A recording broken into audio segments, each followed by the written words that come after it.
नमस्कार, CSK news में आपका स्वागत है। तो दोस्तों, बड़ी खबर निकल के आ रही है। रशिया 5 घंटे के दौरे पे आए पुतिन ने हिला कर रख दिया है, चाहे वो अमेरिका हो, चाइना हो या फिर पाकिस्तान हो। जानेंगे आखिर किन किन बड़ी डील पे साइन हुई है। 30-28 बड़े समझौते हुए हैं। तो दूसरी तरफ भारत रूस मिलकर 6 लाख के 2203 राइफल बनाने का ऐलान किया है और इसके साथ ही पुतिन ने भारत को एक महाशक्ति बताया है। बड़ी खबर निकल के आ रही, इसके बारे में आपको बताएंगे। इस बीच दूसरी बड़ी अपडेट, दिल्ली में साइबर सुरक्षा पर एससीओ देशों का सेमिनार चल रहा है। पाकिस्तान, चीन, उज्बेकिस्तान समेत कई देशों के प्रतिनिधि भी इसमें शामिल हो रहे हैं। आखिर इसके क्या मायने होंगे वो भी हम आपको बताएंगे। तो दोस्तों, एक एक करके खबरें विस्तार से बताएंगे। जहां पे रशिया ने यूक्रेन पर हमला, तो यूरोप में तैनात करेंगे सैनिक। बाइडेन पुतिन की बैठक से पहले ही अमेरिका ने दे दी है चेतावनी, यानी यूक्रेन के मुद्दे पर भी अब रशिया और अमेरिका आमने सामने। तो दोस्तों, एक एक करके खबरें आपको विस्तार से बताएंगे, लेकिन उससे पहले एक छोटा सा निवेदन, अगर आपने चैनल को सब्सक्राइब नहीं किया तो पल पल के अपडेट के लिए चैनल को सब्सक्राइब करना ना भूले। दोस्तों, दरअसल पहली बड़ी अपडेट निकल के आ रही है। रूसी राष्ट्रपति पुतिन ने भारत को एक और बड़ी महाशक्ति बताया। कहा, वक्त की कसौटी पर खरा उतरा मित्र देश भारत। इसके साथ ही 28 अहम समझौते भी हुए हैं। दोस्तों, रूस के राष्ट्रपति व्लादिमीर पुतिन ने भारत को एक बहुत बड़ी महाशक्ति और वक्त की कसौटी पर खरा उतरने वाला मित्र बताया है। निकाय का आतंकवाद, मादक पदार्थों की तस्करी और संगठित अपराध साझा चुनौतियों जिनका दोनों देशों का सामना कर रहा है। उनने पीएम मोदी के साथ अपनी वार्ता के दौरान शुरुआती टिप्पणी में अफगानिस्तान में घटनाक्रमों पर भी चिंता प्रकट की है।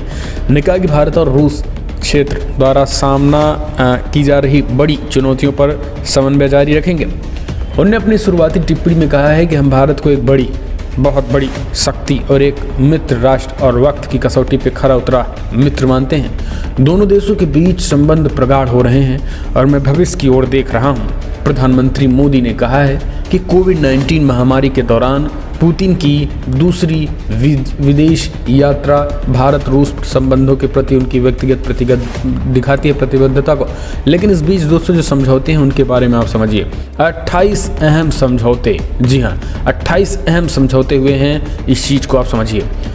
दरअसल आपको बता दें, रक्षा मंत्री राजनाथ सिंह और रूसी समकक्ष सर्गेई शुइगु के बीच बातचीत के बीच संयुक्त उद्योग इंडो रूसी राइफल्स प्राइवेट लिमिटेड के माध्यम से 601, 437 और AK-203 राइफल खरीदने के लिए एक अनुबंध का हस्ताक्षर किए गए हैं। इन समझौतों में व्यापार, ऊर्जा, बौद्धिक संपदा, अकाउंटेंसी, बैंकिंग क्षेत्र में साइबर हमले, जनशक्ति, भूवैज्ञानिक अन्वेषण और सर्वेक्षण, संस्कृति की शिक्षा जैसे तमाम मुद्दे।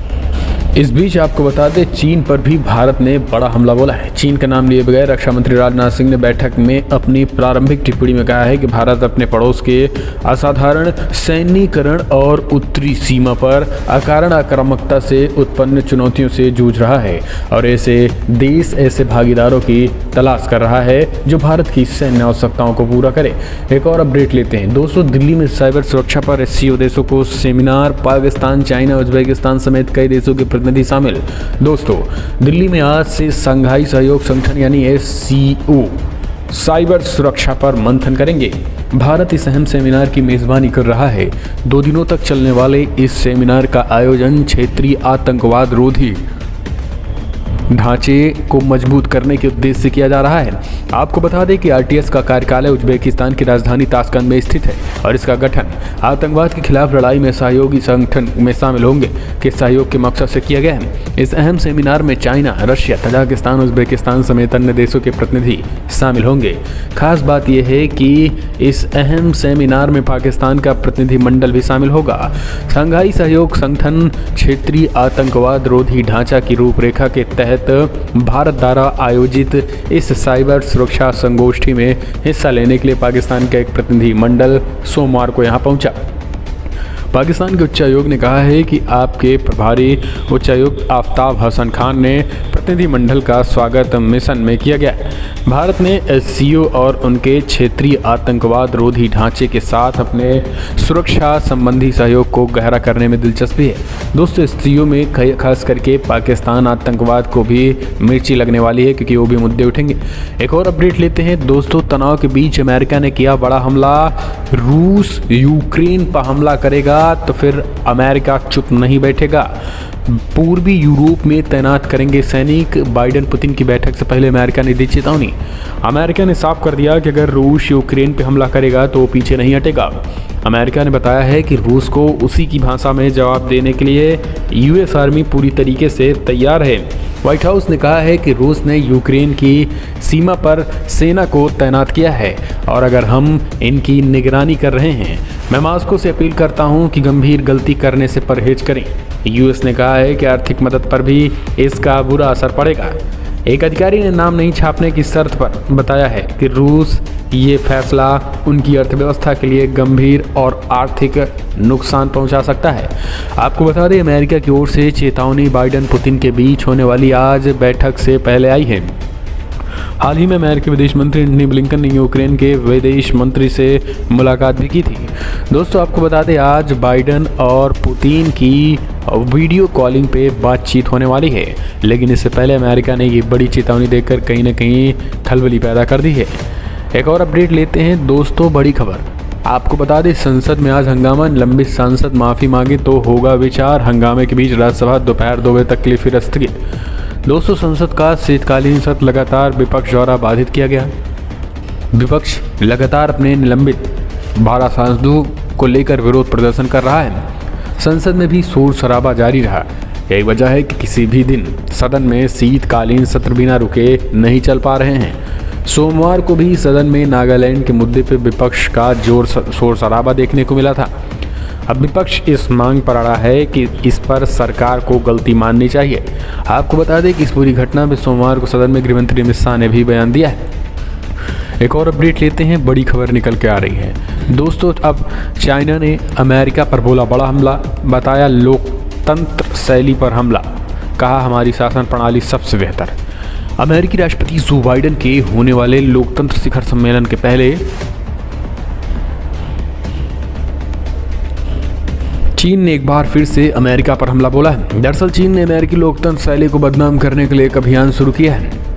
इसके तहत चीन दुनिया को बताने की कोशिश कर रहा है कि अमेरिका की राजनीति पैसे पर आधारित है और कई पर कुछ का शासन वाली नीति अपनाई जाती है। मीडिया रिपोर्ट्स के अनुसार हाल ही के दिनों में आधिकारिक चीनी मीडिया आउटलेट्स और राजनयिकों ने अमेरिकी शासन प्रणाली पर तीखे हमले किए हैं। उधर रविवार को चीन के विदेश मंत्रालय ने भी अमेरिका में लोकतंत्र की स्थिति पर एक रिपोर्ट जारी की।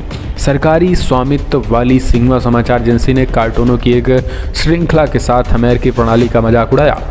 हम चलते हैं एक और अपडेट। जेएनयू छात्र संघ ने किया प्रदर्शन, कैंपस से उठी बाबरी मस्जिद दोबारा बनाओ की मांग। जी हाँ, अब आप समझिए क्या हालचाल है इन जेएनयू के लेफ्टधारियों का। दरअसल अक्सर विवादों में रहने वाले जवाहरलाल नेहरू यूनिवर्सिटी एक बार फिर से चर्चा में है।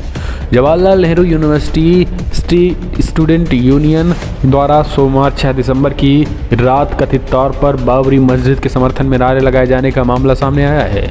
इसके साथ ही बाबरी मस्जिद को दोबारा बनाने की मांग उठाई गई। जानकारी के मुताबिक जेएनयू कैंपस में एक नए विवाद की चिंगारी सुलगनी शुरू हो गई। जेएनयू की ओर से 6 दिसंबर की रात एक प्रोटेस्ट मार्च निकाला गया। 6 दिसंबर 1992 में अयोध्या में बाबरी मस्जिद तोड़ी गई थी, जिनके खिलाफ ये प्रदर्शन किया गया। इस दौरान जेएनयू छात्र संघ के कार्यकर्ता और यहां मौजूद लेफ्ट संगठनों के कार्यकर्ताओं ने बाबरी मस्जिद को दोबारा बनाने की मांग की है।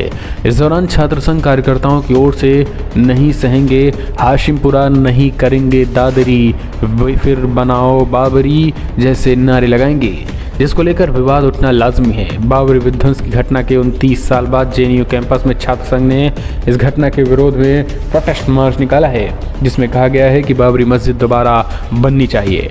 अब आप समझिए, सीएम योगी आदित्यनाथ और मोदी साहब गए नहीं, बाबरी बनाने की मांग उठने लगी है। ऐसे में आप समझिए, अगर सरकारें बदल जाएंगे तो बाबरी मस्जिद बनने में कितना समय लगेगा। हम चलते हैं एक और अपडेट लेते हैं। बड़ी खबर यह भी है दोस्तों, आपसा हटाने की मांग कर रहे हैं पूर्वोत्तर के राज्य, आखिर क्यों? दरअसल नागालैंड में सुरक्षा बलों की कार्रवाई में नागरिकों की मौत के बाद आपसा यानी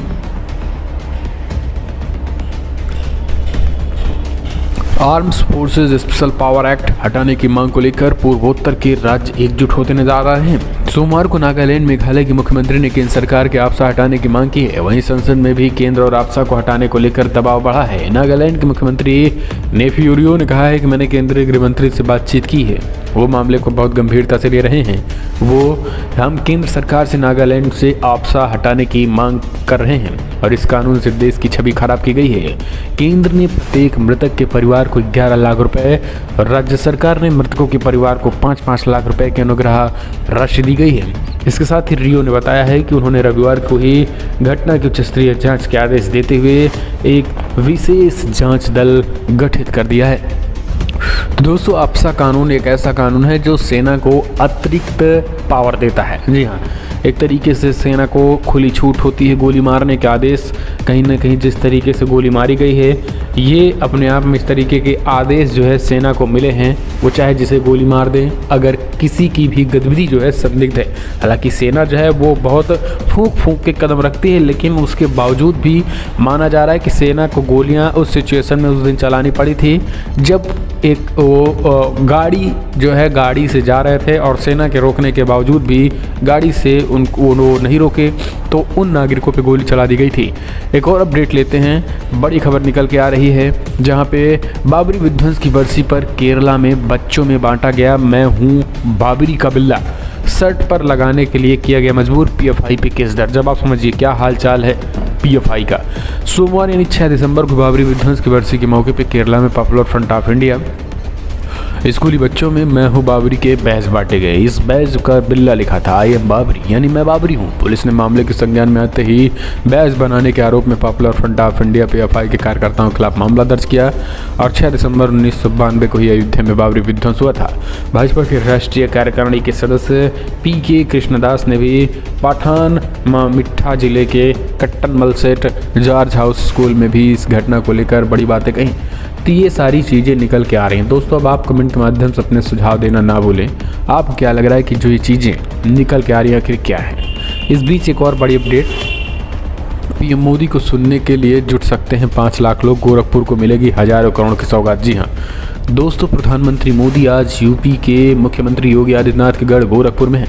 इस दौरान पीएम मोदी गोरखपुर में 9,650 करोड़ रुपए से अधिक की विकास परियोजना को जनता को समर्पित करेंगे। पीएम मोदी गोरखपुर खाद्य कारखाने, अखिल भारतीय आयुर्विज्ञान संस्थान, एम्स और क्षेत्रीय चिकित्सा अनुसंधान केंद्र का लोकार्पण करेंगे। इसके बाद वे एक जनसभा को भी संबोधित करेंगे। पीएम मोदी की रैली में 4 से 5 लाख लोगों के शामिल होने की संभावनाएं हैं और ये भारी भरकम है। कहीं न कहीं अपने आप में ये चीज़ें दिखाती हैं कि प्रधानमंत्री मोदी की ऐतिहासिक रैली अभी भी जारी है और पीएम मोदी 5 लाख करोड़ रुपए के लगभग मिलेगी हजारों करोड़, 5 लाख लोग होंगे और हजारों करोड़ की सौगात होगी। तो दोस्तों, बड़ी खबर में इतना ही, लेकिन अगर आपको वीडियो पसंद आया तो लाइक